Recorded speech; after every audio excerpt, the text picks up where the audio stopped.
Today, let's talk about the bear market and two common misconceptions that I see all over the place that you should 100% be aware of. What is going on, everybody? It is Crypto Bobby, aka your boy Bobby Two Monitors. Hope you are having a great day, great night, wherever you are watching or listening in from. And shout out to my guy Crypto Graffiti for the sweet Craig Wright shirt. I'll put a link below if you want to check that out or any of the other stuff that he has, but love this shirt. Let's hop into it though. So we've obviously been in a bear market for a really long time now, at least in crypto terms or just in general terms. I mean, it's been really about a year or so since Bitcoin peaked at $19,000 or so, and the altcoins in mid-January really kind of pulled back ever since then. So we've been in a bear market for quite a bit of time. There's obviously been a ton of people that entered the market in November, December, January of 2017, 2018, and have since left the market. And there are not as many people left as there were when they started, but the people that are left, yourself watching, you've been, depending upon where you enter the market, you've undoubtedly been shaped by your experiences in this market.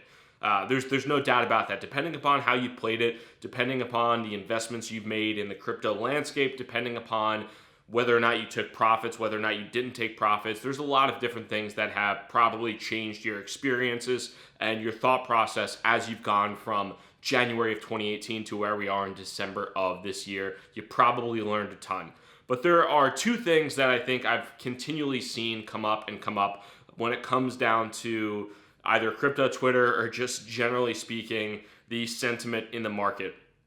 And one of the first ones is there's really this kind of tweet that a million people have put out there, and every single time it gets 1,000, 2,000, 3,000 likes, a ton of retweets, but it essentially boils down to this. It boils down to, if you have been patient enough and diligent enough and you've just stuck with this bear market for so long, good things are coming to you, and you will see the light at the end of the tunnel, and you will make it through, and you will make all your money back. Unfortunately, that tweet is a load of just absolute dog shit. Like, let's be real. So, what is that tweet saying? It's saying that, because you were essentially stupid enough, and I was stupid enough, that you did not take profit in January, or you did not take full profit in January of 2018, that because you have been stupid enough to sit around for 11 months and probably losing money hand over fist every single day, that good things are automatically going to come to you.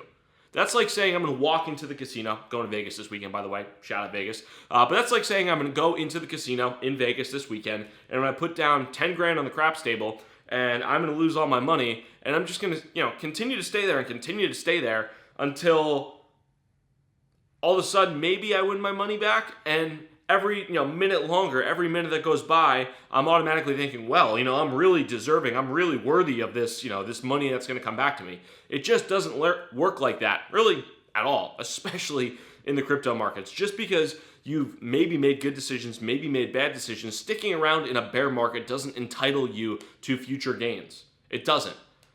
You have to be intelligent about how you have to be intelligent, you have to be constantly learning, but just kind of sticking around doesn't necessarily entitle you to anything.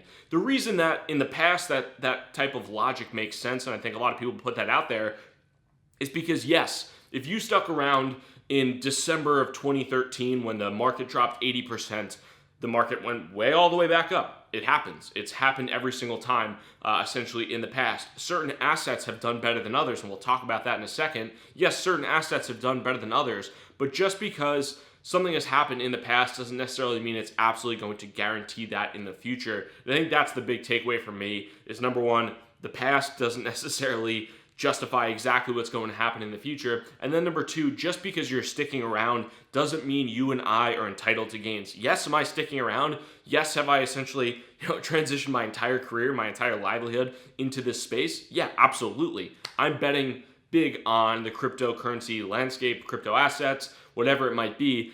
But I don't necessarily feel like I'm entitled to anything. And I think a lot of people think that, hey, this has sucked for 11 months. So eventually, I earned my keep. I earned my share. I earned this night at the hotel room. You didn't. So that's number one. Number two, let's talk about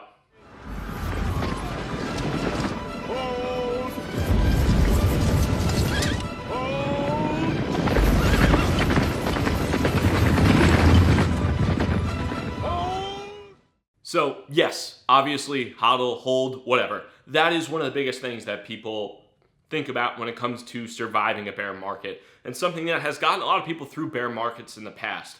One of the big things, though, that a lot of people, I think, either selectively choose to ignore or just don't think about in general is that, yes, in crypto assets, hodling has worked in the past. You can close your eyes, and it's worked for me in the past. There have been times where I've either forgotten about certain investments. I forgot there was Bitcoin or Dogecoin here. I literally forgot there was a certain amount of Dogecoin that I had on an old laptop at one point in time, and that was like a 10, 15x. Like, that's stupid. It's ridiculous, but it is what it is. But it's not always like that, and when you think about hodling, you need to think about what assets you're actually hodling. Does it work with something like Bitcoin? Yeah, probably. Does it work with something like Ethereum? Maybe. Does it work with something like XRP? Maybe. Does it work with something like Litecoin? Yeah, maybe. But let's take a look at where we were literally 5 years ago. This is December 8th of 2013. We'll take a look at the top 10 crypto assets, because that'll go to show you, I think, how you can frame some of that narrative and how you can think a little bit about it. And I'll pull it up right now. I mean, we got number one, Bitcoin. So if you hodled Bitcoin from December of 2013 to where we are right now, you're still crushing it. Litecoin, XRP, Purecoin. Anybody out there hold Purecoin?